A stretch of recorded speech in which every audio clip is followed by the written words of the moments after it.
Welcome back, folks, to the Root Awakening. Today is Wednesday, January the 6th, 2021, and wanted to show you a way to set up a little bit of a hedge in your accounts. As we look here, about an hour and a half away from the market open this morning, and once again we're showing some weakness in the E-minis futures contract, as well as the NASDAQ. The NASDAQ looking down almost 200 points here at the open, and you can see that both with regards to the NASDAQ, more specifically, of course, than the S&P 500, but nevertheless, both of them looking a little weak, looking a little tepid here over the last few trading days.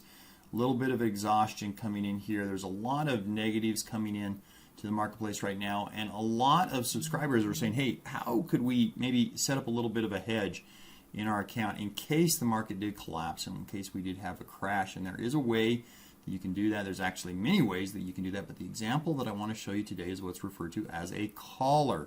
Now, they refer to this as a collar because you're essentially putting a collar around a stock. Let's just say that we buy a stock right here. This could be ABC stock, and we understand the risk parameters of buying a stock. It looks sort of something like this, right? Everything up here would be a profit. Everything down here would be a loss. Here's our price movement down here, and as the price moves up, we make money. As the price moves down, we would lose money. The reason that they call this particular hedge a collar is because we're collaring the stock. We're putting a collar up here on the stock and saying, listen, I'm willing to forego some of this unlimited upside here and maybe just lock in a profit target up here if it will allow me to do the same on the bottom. Instead of this unlimited risk that I have down here, if I could collar that down here as well and make it so that regardless of how low the market goes, I can never go below this particular level,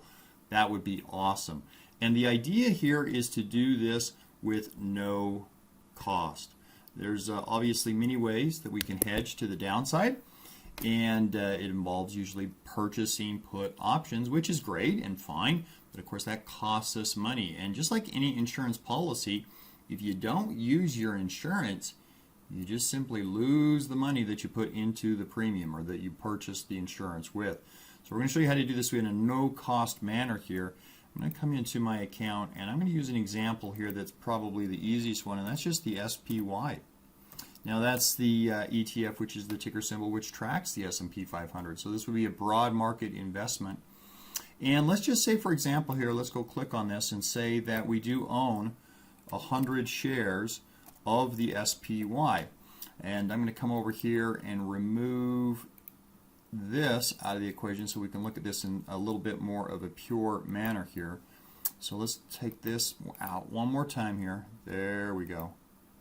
Let's take that out and let's go purchase 100 shares and make that 1 into 100. And let's look at some of the numbers on this trade. So you can see a couple of things here. If we were going to review this trade and send this trade, 100 shares of the S&P 500 as designated with the SPY ticker symbol would be about a $37,000 investment here. Of course, our broker only requires us to put up half of that money up front, sort of our good faith deposit, if you will. So it would be about an $18,000 or a $19,000 investment. And this risk graph right here is what we just delineated just a moment ago on our whiteboard. Obviously, as the market goes up, we have unlimited upside potential, and as the market goes down, we have pretty much unlimited downside potential, right? Theoretically, anything that we trade can go to zero. Now, I don't know that the market would go to zero, but theoretically that is possible. And so what is the max loss or the max risk in a transaction like this? Well, it's the total sum amount that we have on the line. It's the total sum amount that we've put into the trade, right? If the max risk is zero, whatever you put into the trade is your max risk. Now, again, I don't know that that's reality. I don't know if the market's going to go to zero and you could lose all $37,000, but mathematically that's correct, okay? So, again, what we would like to do here is say, listen, I'd like to put in a little bit of a collar or a hedge down here on the bottom so that I don't just have this unlimited downside down here. And I understand that that's going to cost money to do so, but if I was willing to simultaneously give up some of this upside potential up here. In other words, I don't need unlimited upside potential. I just like some profit potential. then that would allow me the ability here to basically subsidize any cost of hedging on the downside. And so let's take a look at first step one, which is buying our investment or purchasing our investment. And that's what we're doing here. We're buying 100 shares of the SPY, and that would get us into this investment. It would be an $18,000 or a $19,000 investment on our part. But you know that it is a 50-50 shot, 50% probability of profit. And that's the case with anything that we buy, folks. It doesn't matter what the underlying is, it doesn't matter what the stock is. You've got a 50-50 shot. It's a coin toss as to whether a stock is going to either go up or go down. So 50-50 probability. So one of the things, again, that we want to do is we want to come in and we want to hedge this downside. And so we could come into our table here, and I'm going to go out a little ways here. Let's say that we wanted protection here out 44 days. This would give us the ability to hedge our position for about a month and a half. So this would be a 44-day hedge, and that's the February 19th expiration that we're looking at here. So I'm going to go ahead and click on that. And let's come down here and let's purchase an option. And I'm going to come down here, and this brown bar right here, you can see this brown bar is the expected trading range for the S&P 500 as designated by this ticker symbol, the SPY. It is the expected trading range over the next 44 days. So it has this expected trading range. I'm going to come down to the bottom of it here, and I'm going to purchase this put option right here. Okay. Now, when we come back to our risk graph, we can see now what we've done by accomplishing that, and that is that we have purchased this put right here, and it does now limit our downside. It doesn't really matter how low the market goes. You can see that this line stays flat. The market could technically go to zero, and we now have a predefined risk on our downside.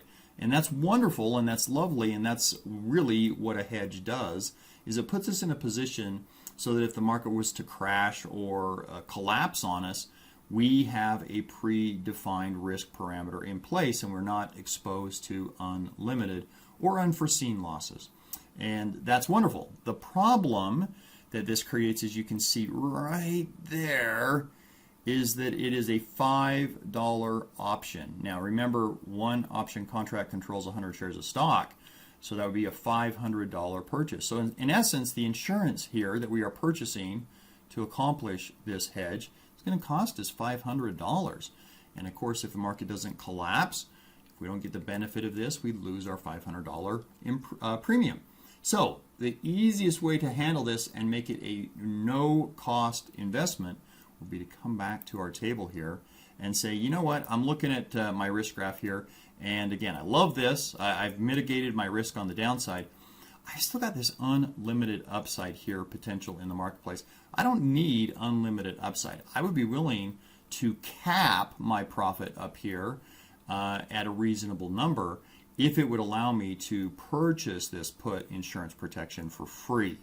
And so the way that we can do that, we're going to come up here to the call side, and we're going to go to these options right here, and you can see right here that our last trade was $371. We're going to go $10 up on that to $381, and we're going to sell this option right there. Now you'll notice that we're selling it for basically the same price as the one that we just purchased. This would of course make it now a no cost transaction, and now you get to see the collar effect. So the collar effect is we've limited our downside. We now have removed unlimited risk on the downside. We have a deductible, if you will. We have a predetermined risk that no matter how low the market crashes, how low it goes, we only have a certain amount of risk on the line. But we also have capped our profits. And by doing so, by selling this call for about $5.12, we've brought in enough income to pay for our put. So this has become a no-cost insurance policy. Again, by giving up a little bit of the upside, we're able to mitigate the downside. So it would be a three-step process right here, folks. Step one is we want to make our investment. We bought 100 shares of the SPY. Step 2 is we're going to buy our insurance protection. Now you get to decide via the strike price that you pick how low you're willing to let something fall. That would essentially, in insurance terms, again, be your deductible. And then step 3, we're going to sell a call to cap our profit potential, and by capping our profit potential, we get the money to pay for that downside protection. It's a 3-step process. It's called the collar trade, folks. It might be something prudent in today's market environment. Have a good trading day. We'll talk to you tomorrow.